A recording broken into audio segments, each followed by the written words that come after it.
Good evening. Welcome back to my channel, Literati. I'm Dr. Seema Sinha. Please like and subscribe to my channel if you like the content which is uploaded here. Today I will continue with my discussion and analysis of the Wasteland. In the previous lectures which I've uploaded, I've discussed in detail the first four parts because this great magnum opus which takes us on a journey of the modern inside the modern wasteland which came into existence in the 20th century. This journey is in 5 parts.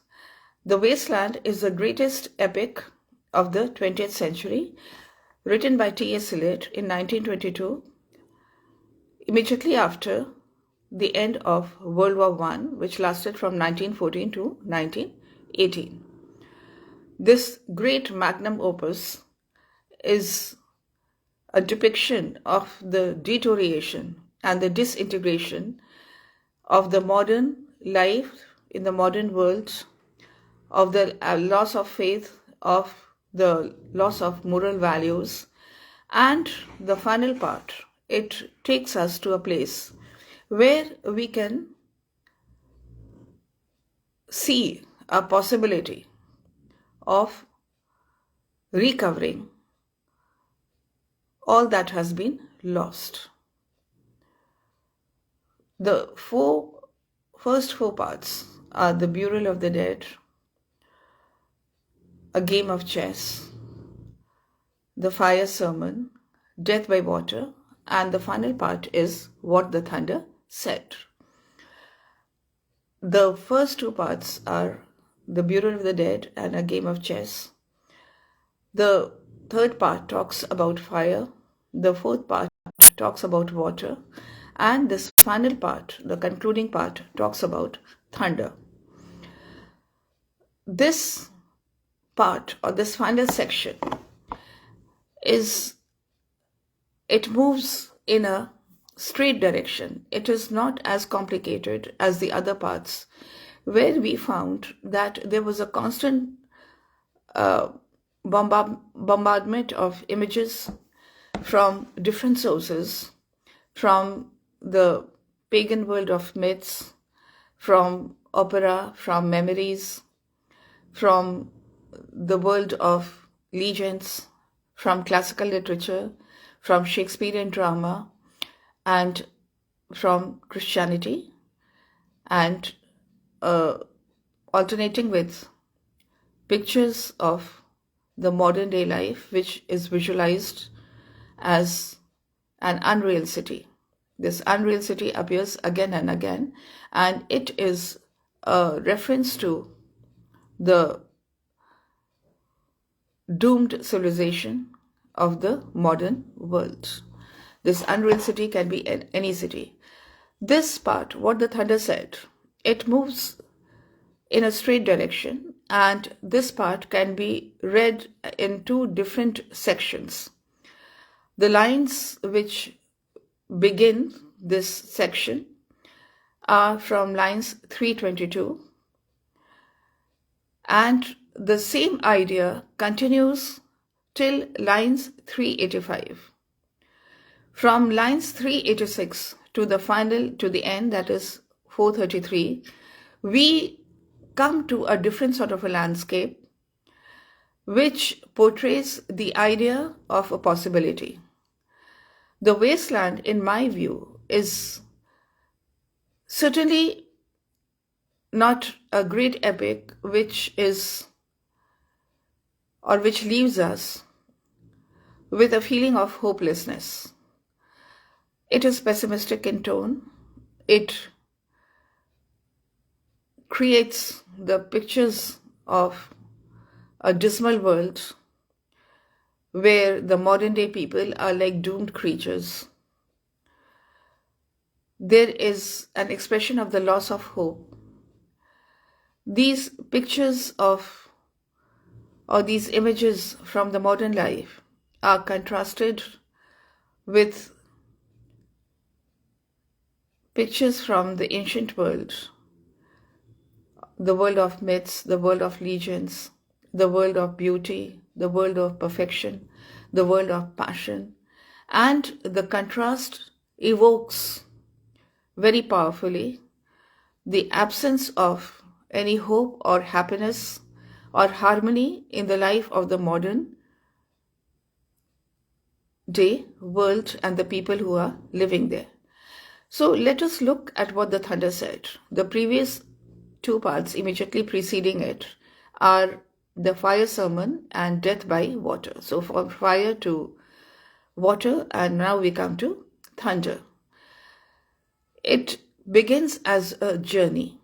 This part begins as a journey through a devastated land. They are reminders of the idea, the paradoxical idea, which has been created right from the very opening lines in the first part, the Bureau of the Dead, that is of life in death, which means that something which is dead resurrects itself, regenerates, revives into something beautiful and something meaningful. This allusion is made with reference to Jesus Christ's crucifixion and resurrection. Contrasting to it, or as a paradox, is the idea of death in life, which means that the people, the doomed creatures, or the damned souls who are living in the modern day hell are living but they are dead because their senses are dead, their emotions are dead, their feelings are dead. They have lost the ability to experience any happiness. And so they are like the living dead. Both these ideas are created or they are revoked again and again in all the other parts. And this very last part opens very significantly with the same idea, and it also depicts itself as a journey through a devastated land. They are the biblical allusions, the very strong Christian references which are present in the very first part with the depiction of Jesus Christ, who was the first Christian martyr, his crucifixion and his resurrection after 3 days. This part talks about the journey to Emmaus, that is a biblical land, and this journey to Emmaus comes in the Bible, in the book of Luke, and it describes the journey which Jesus Christ makes with two of his disciples after his resurrection. The fact that Jesus Christ has come back from the dead is only discovered when the women who go to anoint him find that the tomb is empty and the stone is moved. Two disciples are in a very disturbed state of mind and feeling very low and unhappy. They are traveling towards their village, which is Emmaus. And as they are traveling, they find that there is a shadowy figure whom they do not know, a stranger, who also starts walking beside them. This unknown mysterious stranger talks to them, tells them about the truth of life, tells them not to be crestfallen because they are very unhappy and they are baffled by the disappearance of Jesus Christ's body. And when they enter the village, this stranger, who is actually Jesus Christ, comes with them.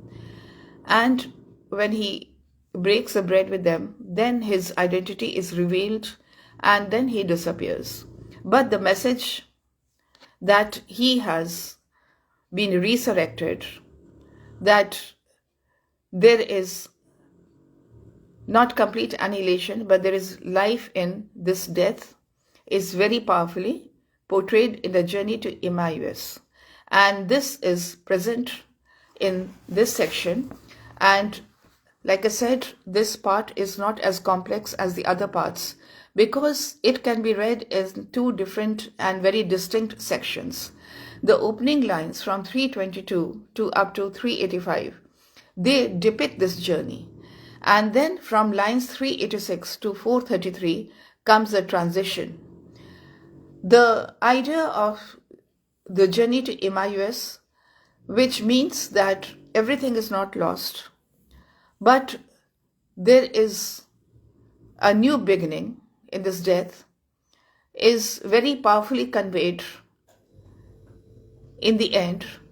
And this epic ends, or this final message in the Wasteland is not of hopelessness, but of a possibility of revival, a possibility of resurrection. So the opening lines, what the thunder said, the first stanza talks about a tortured landscape, a nightmarish journey, a tortured land, a place where there is nothing but agony of the soul, the mind, and the body. The lines express very powerfully the menace, the alienation, the lack of companionship, the lack of love, the lack of sympathy and emotion, the cacophony of voices, the chaos, the confusion, the unhappiness, the sense of loss, the feeling of imprisonment, and the idea of death in life and life in death is expressed very, very clearly. The first lines, or the lines open or depict a journey, and they talk about the red faces, the cold silence, the agony, the stone, the shouting, the crying, and spring, the thunder of spring, but it is over distant mountains. It is unattainable.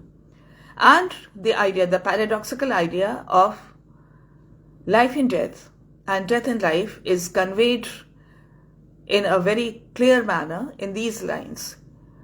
He who was living is now dead. We who were living are now dying. So this life is a life which is without any meaning. We are dying every second because our hopes, our feelings, our thoughts, our faith, our emotion are dead. And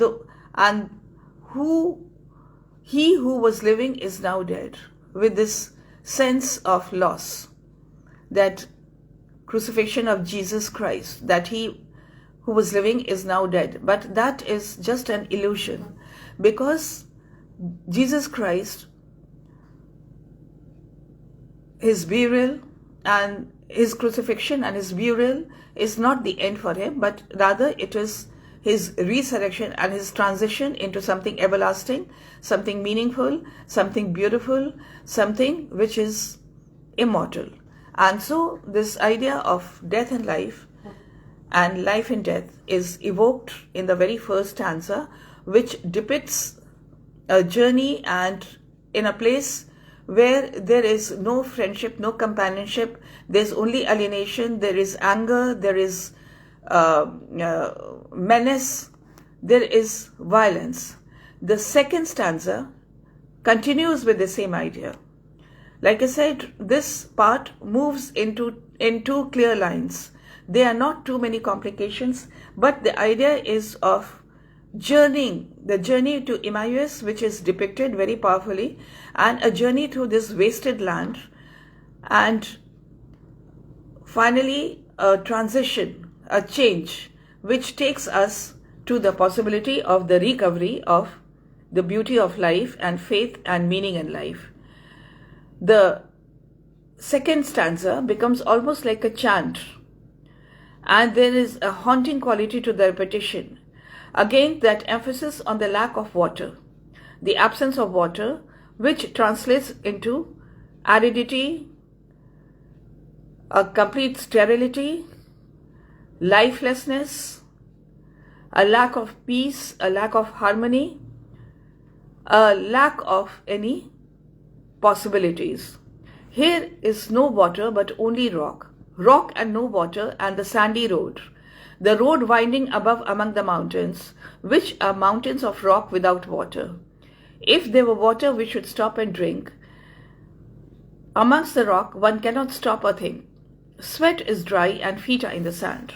And this first part, very powerfully and very eloquently and very, very strongly brings back the image of a waste, of a heap of broken images, of stony rubbish, which was present in the second stanza of the Burial of the Dead, and a feeling of imprisonment, a feeling of being trapped, a sense of hopelessness, because the lines say, "Here one can neither stand nor lie nor sit. There is not even silence in the mountains, but dry, sterile thunder without rain." And there is this hopelessness. The feet are in the sand. That means there is a sense of being trapped. One cannot move forward. Red sullen faces sneer and snarl from doors of mud-cracked houses. And the enmity, the violence, the hatred, the picture of a world which is populated by almost creatures which have demon-like qualities. There is no solace, there is no water, but dry, sterile thunder, and there is thunder of spring, but it is over distant mountains. Faces are red and sweaty.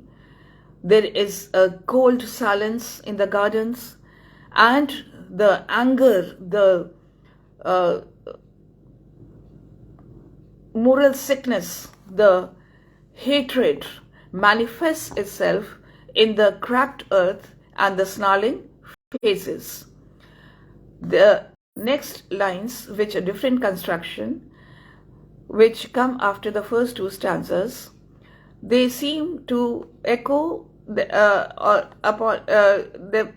echo and re-echo and repeat, and they create a sense of yearning and almost poignant sadness, a realization that there is no water, that there is nothing, there is no happiness, no possibility of peace, no hope of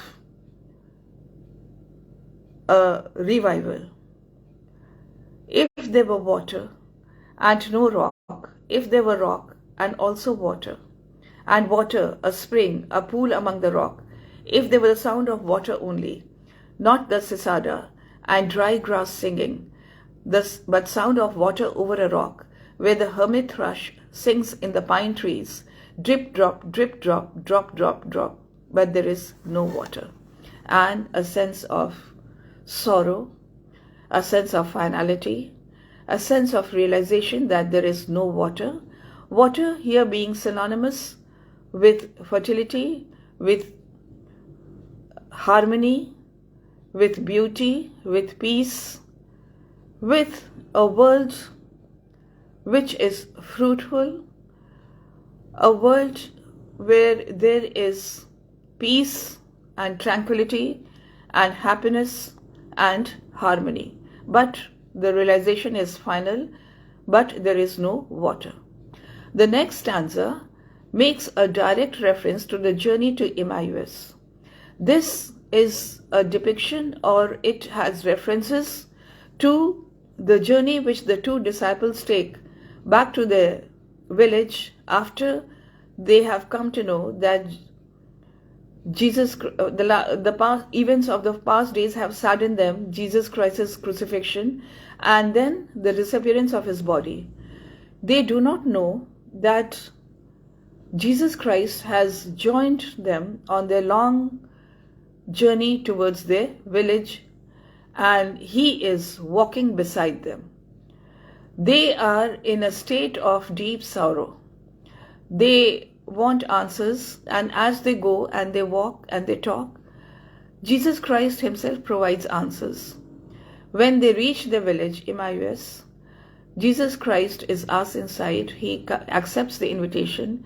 He breaks bread with them, and then his identity is revealed, and then he disappears. But it leaves them with the solace and the happiness and the realization and the comfort that Jesus Christ has come back from the dead.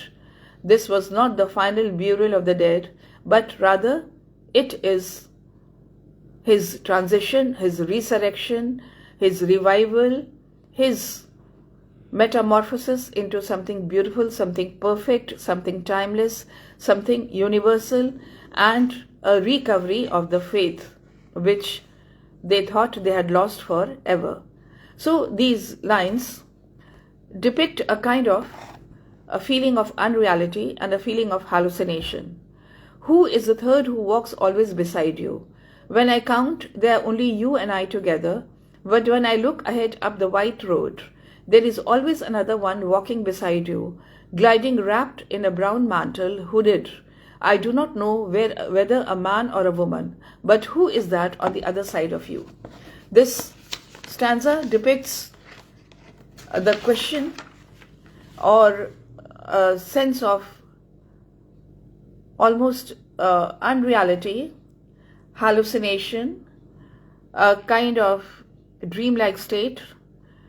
And T.S.Eliot has said in his notes that sometimes when emotions are driven to an extremity, there's a sense of exhaustion, mental and physical. One imagines or one has these visions which are not real. But that is his explanation. But this particular stanza, it talks about the final journey of Jesus Christ after he has come back from the dead, and he walks with his disciples on the road to their village Emmaus. It is a very significant moment in the Bible, in the book of Luke, which talks about this miracle and this resurrection of hope and faith. So from the opening lines, where the journey is through the devastation, to the torture, to the experience of the agony of soul, of the insatiable thirst, the yearning, the longing for water, the sad reality of the final and the finality of the feeling, but there is no water, and then a possibility or a reminder of that moment when Jesus Christ had come back from the dead, revealed himself to the world, and gave that message of hope and a lasting eternity and a lasting happiness. So the torture which is expressed in the first three stanzas is broken in the stanza with the reminder of Jesus Christ's last journey with his disciples, his presence promising hope and love, and his revelation, which is the miracle which he performs for the faithful. So the stanza, the third, the shadowy figure, the hooded figure, not whether man or woman, I do not know. The mysterious, the enigmatic presence is the presence of Jesus Christ himself. The next two stanzas go back to that nightmarish world. This entire section is presented like a journey, like the final journey to the wasteland. And we will see where it is going to lead us. It is not going to lead us to complete annihilation or the end, but rather like the death and life, which means annihilation, rather unlike death and life, it is a depiction of life in death, because those who are living and on the point of death will find that there is a possibility of revival. So the living dead are described in this part as moving through a devastated landscape, but that short lull where the journey to Emmaus is presented, it shows a possibility of a regeneration. But then the next two stanzas come back abruptly to the nightmarish world, where there is an unending scream, sound high in the air. The people are nameless and faceless. There's a crowd of people. They are the hooded hordes. They are different from the hooded stranger in the previous stanza, who was wrapped in a brown mantle and hooded. That mysterious stranger was Jesus Christ himself. But as a contrast to that mystical figure, that mysterious figure, Jesus Christ himself, in the modern day world, which is filled with the sound of a continuous screaming, it is full with people who are jostling each other. They are hooded hordes. They are swarming. They are tumbling. They are falling. They are stumbling. They are pushing, and they are moving round and round over endless plains. And they are ringed. They seem like they are. It seems that they are forced in a place where there is no escape. They are ringed. Again, the image of ring or the circle, which signifies no beginning and no end. It signifies a continuity, because it seems that these doomed creatures have no possibility of escape. They are damned. They are moving in a tortured state of mind and body. They are cracks. They are sounds of lamentation, that is mourning. The plains are endless. The earth is cracked. And there is a city over the mountains. This city is distant. It is far. This city is symbolic of the holy city of Jerusalem, because Jerusalem is the holy city according to Christianity. And it signifies faith. It signifies belief. But the city is over the mountains. It is far away. It is unreachable. And this modern world, there is nothing but disintegration, cracks, sounds, chaos, disturbance, sorrow. It is a world which is collapsing upon itself, falling towers, Jerusalem, Athens, Alexandria, Vienna, London. And then the repetition of the word unreal.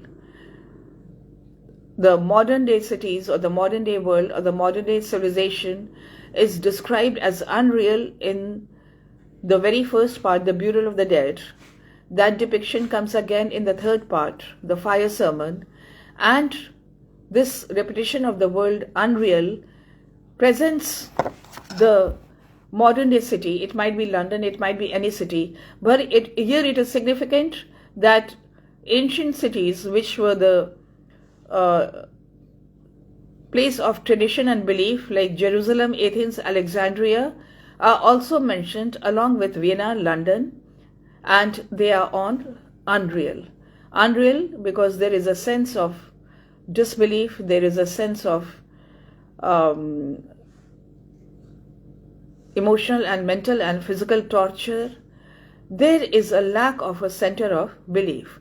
So this stanza depicts the world as a place which is collapsing. They are falling towers. The nightmare continues in the next stanza. A woman drew her long black hair out tight and fiddled whisper music on those strings, and bats with baby faces in the violet light whistle and wet their wings, and crawled head downwards down a blackened walls, and upside down in the air were towers. So the repetition of the word violet in the previous stanza, and here again. Violet is generally a color which is synonymous with romance, with beauty, with loveliness, with almost unearthly quality, mystical quality. But violet has lost its meaning, it's lost its beauty. It was described as the violet hour in when the game in the picture of the young typist who is coming back home to a lonely, cramped room. It is not a homecoming like it was in the previous or in the past world, where there was a time of beauty and love, where the sailors returned home after long voyages. But now the violet hour means nothing. It is as empty of meaning as the life of the modern day typist or the modern day people. Here also violet is repeated again and again in connection with falling towers, with a kind of a completely nightmarish world which is collapsing, and bats crawling up blackened. It's a very surreal world. It is a world which seems to have no pattern, no design. It is completely disintegrated. There are empty voices, there are sounds of mourning, there are shrill cries of lamentation, there are the crowds of people, faceless, nameless, jostling over each other, walking round and round without any sense of direction, without any purpose, without any meaning, without any beauty, without any pattern in their lives, without any harmony. This world is just like empty cisterns, blackened walls, bats with horrifying baby faces crying, and a sense of spiritual and mental exhaustion. So from the beginnings, from line 322 to 345, the entire picture is of a tortured land where the thunder of spring is somewhere far away, where there's a city on the mountains but unreachable, where there is the depiction of death and life and life in death, but the possibility of resurrection or life in death is given in the fourth stanza with the depiction of the journey to Emmaus and the coming back of Jesus Christ and his revelation of who he is. It comes immediately after the picture in the third stanza of an insatiable thirst, of an unquenchable thirst, of yearning, of longing, and a sense of finality and a sense of sorrow in the words, but there is no water. And here the construction also reminds us of the second stanza in the Burial of the Dead, where the first part depicts the stony rubbish and a heap of broken images and the empty sound of crickets and a world where there is no shadow and the trees are dead. And immediately it alternates with a snatch from lines from the opera Tristan and Isolde and the famous image of the hyacinth girl in a very tender, evocative picture with wet flowers and her hair wet and replete with romance and beauty. So the yearning alternates with the parched souls, of the thirsty souls, of the thirsty minds, of the realization that there is no water. It alternates with the picture of the journey to Emmaus and the idea that there is death and life and the promise of a resurrection and a recovery of love and hope and beauty and faith.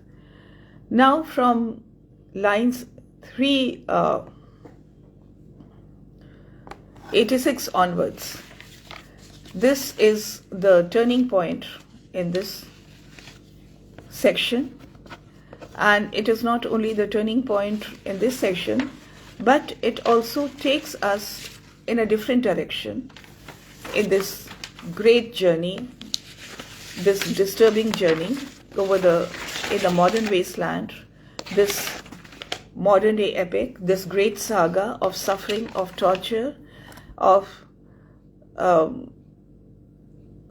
the lack of passion and beauty and meaning in the modern day life.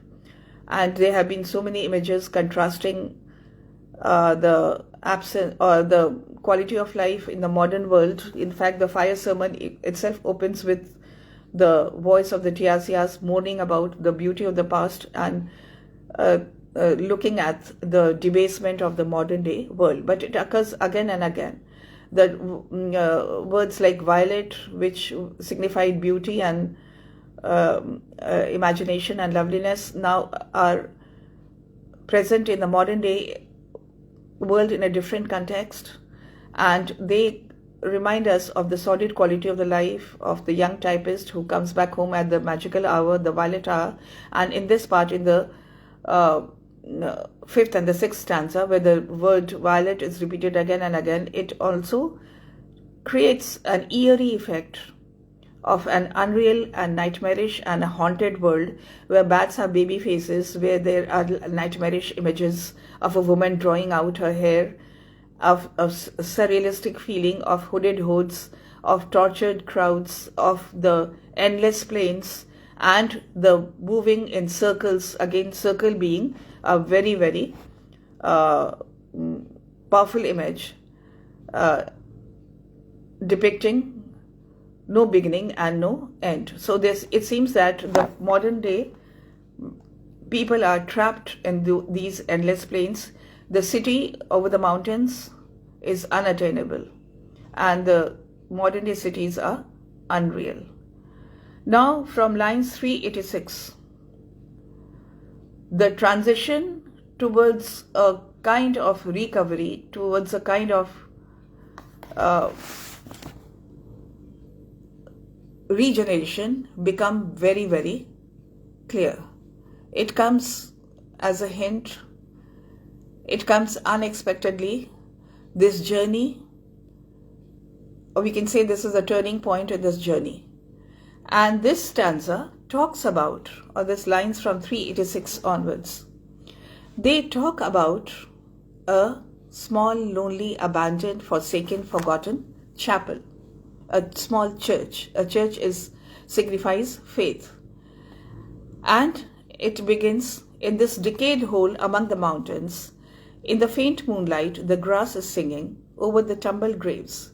Above the chapel, there is the empty chapel, only the wind's home. This chapel is empty. It is forsaken. It has been abandoned. It is forgotten. It is lost. It is lonely. It is only the wind's home. Nobody goes there because faith has been lost. The chapel but it is still there. It still exists. It is a symbol of hope. There is a possibility of revival. It has no windows and the door swings. Dry bones can harm no one. Right now, it is only the wind's home. The door swing on their hinges. The windows are broken. The graves are open and the bones tumbled out. But the signs of life are there, because it comes when the cock crows on the rooftop.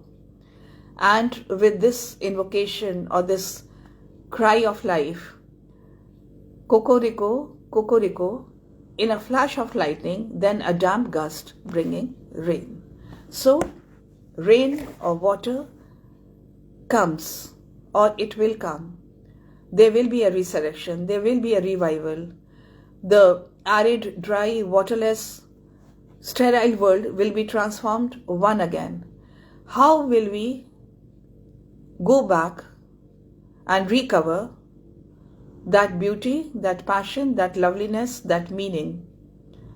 Again, the idea of life in death. Life in death is powerfully portrayed. This answer will come from ancient wisdom. This answer will come from what has been created. This answer will come from what was in the past, but something which has not been lost. The meaning needs to be understood once again.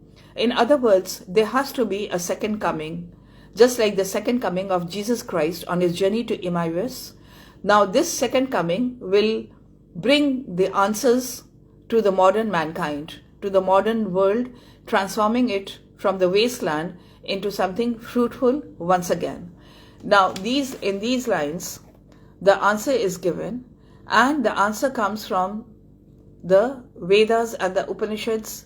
In other words, from the tradition and of the tradition of wisdom and knowledge, which will once more transform the world. So this is life and death, something which has never gone, something which has never ended, but something which is always relevant, something which has the ability to transform, something which has the ability to resurrect, and we all need this second coming. Ganga and the lines go on. Bringing rain. Bringing rain itself is significant, from giving the hope and the promise of the end to this dry world. There will be water. Ganga was sunken, and the limp leaves waited for rain, while the black clouds gathered far distant over Himavant. The jungle crouched, humped in silence, then spoke the thunder. So Ganga, the river Ganges, there is an air of anticipation. The black clouds are ranged in the distant horizon. There is a waiting. There is the sense of something momentous about to happen, of the thunder and lightning and rain. So where will this message come from? Thunder, the Sanskrit word da, which means datta, what have we given? In other words, what is our legacy? What are we going to give? What are we going to leave to the future? What is going to be the inheritance of the future generations? What have we created for them? What is going to be our legacy? My friend, blood shaking my heart, the awful daring of a moment's surrender, which an age of prudence can never retract. By this and this only we have existed, which is not to be found in our obituaries or in memories draped by the beneficent spider, or under seals broken by the lean solicitor in our empty rooms. So, what is going to be our legacy? It is not going to be the material things which we leave behind. The blood shaking our heart, that it is going to be the emotions, the passion, the feeling, the meaning, which our future generations will inherit from us. What we give, or in our wills, or what is written in our obituaries, what is hung on the walls in our photographs, which is draped by the beneficent spider, which is forgotten very soon and it becomes covered by cobwebs. The beneficent spider creates this restful oblivion, and by covering it with webs. This beneficent spider is a reference to Webster's The White Devil. Or under seals broken by the lean solicitor in our empty rooms. That means the wills or the testaments or what we bestowed or what we have earned in this world and which we leave for our heirs, our inheritors. That is not the meaningful thing which we are going to give them. Our legacy will be the world which we leave behind, the world of passion, of beauty, of emotion, of feeling, of something which is everlasting. It is not going to be the photographs or our wills which the seals will be broken by the solicitors in empty rooms. That is not the meaningful legacy which we are going to leave behind, but we must remember to give them values and emotions and feelings which will give them peace and harmony and beauty and faith and belief. That is Dayavadham. It means, what should we give? If that is not going to be our legacy, our wills, our photographs or the material things, then what should we give? We should give them sympathy, understanding, compassion, pity, mercy, so that it liberates the mind, the body and the soul and opens the great gates of the prison, so that we are not prisoners, lost in our own selfish worlds. We learn how to expand our horizons and to release ourselves from empty things. I have heard the key. Turn in the door once, and turn once only. We think of the key, each in his prison. Thinking of the key, each confirms a prison. Only at nightfall ethereal rumors revive for a moment a broken Coriolanus. Broken Coriolanus. Coriolanus is a historical play by Shakespeare. Broken means, all great moments in history become irrelevant. The great emperors who have come and gone, who have played out their power and their might, but they ultimately are broken. So what we are all prisoners of our aspirations, of our ambitions, of our desires, of our futile material pursuits like Phlebas. But we should learn to give them, or we should learn to sympathize, to understand that the really valuable things in life are compassion, mercy, and hope, and kindness, and love. And only these things will release us from our prison. That is Damyata. What should we receive? What should be our legacy? What should we give? And finally, what should we receive? When we understand the meaning of Devadham and Datta, then we will find a new life, a new energy, and the lines which immediately succeed this move with a swift movement, signifying hope, energy, rejuvenation, recovery from our wounds, and optimism, and a feeling of life. The boat responded gaily to the hand expert with the sail and oar. The sea was calm. Your heart would have responded gaily when invited, beating obedient to controlling hands. So, what should we receive? This is the final question. You remember that Jesus Christ, on his journey to Emmaus with his disciples, gave the answers to his mourning disciples who were mourning and who were puzzled and who were heartbroken and who were downcast and who were deeply unhappy. He gave them the message of hope. In the legend of the Fisher King also, the wounds of Fisher King healed only after the knight came and gave him the correct answers to his questions. So these are the questions and these are the correct answers. This will release us from our prison. And the final lines move swiftly with a feeling of joy, a feeling of life, a feeling of energy, a feeling of rejuvenation, and a feeling of revival.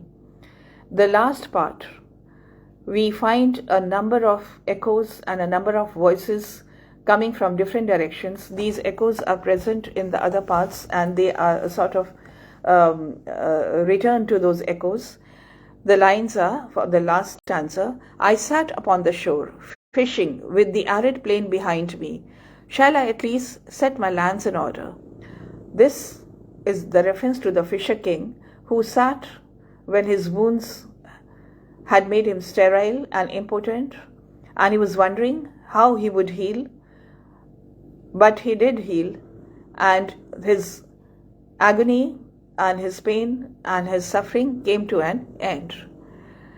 It suddenly, the sounds of a ditty or a kind of a doggerel, a kind of a nursery rhyme, come and they suddenly interpose themselves. London Bridge is falling down, and this ditty, this echo from a ditty or a doggerel had appeared in the other part also, when it was depicted that the schoolboys chanted about the vulgar modern day protagonists and how they wash their feet in soda water. So this doggerel suddenly appears, makes an appearance. It alternates, or it is followed by words in Latin from purgatory. The words, oh swallow, swallow. It is very obvious. It goes back, or it brings us back to the legend of Philomel and how Philomel was turned into a nightingale, her sister was turned into a swallow. These fragments I have showed against my ruins. Why then he fit you? Hirennium is mad again. This is a reference from Kid's Spanish tragedy. And then all these cacophony or this chaos or this confusion of the voices coming back here in the last stanza, there's a sort of a closure because they have occurred in the other parts, and in coming together in the final part there is a formal closure with the final words in the last two lines giving a final message. Datta, Devadam, Damyata, Shanti, Shanti, Shanti.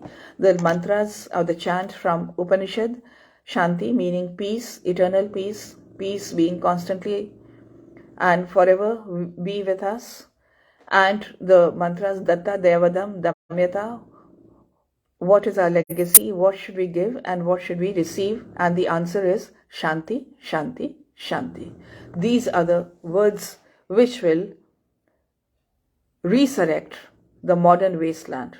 So this final and this very powerful part ends on a note of positivity. That is why it is definitely very clear and it is very obvious that this great epic, though it gives a very detailed and a very disturbing and a very pessimistic and a very disheartening view of the modern world, it is not a pessimistic epic. It ends on a positive note. It accentuates or emphasizes the idea once again that there is life in death, something which is really powerful, meaningful, beautiful, significant, will give us the answers to our queries. And like I said, this is very powerfully expressed in his great critical essay, Tradition and Individual Talent, where he calls tradition something which is always living. And as we have journeyed through this modern day wasteland, we have seen this, the various paths, we have traveled through various scenes, the past and the present, and received answers to our questions in the final part in a very definite manner. And it is a statement of belief.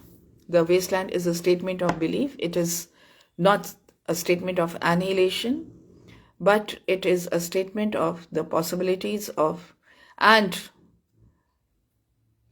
a hope that there will be a revival and a resurrection and a regeneration. Thank you.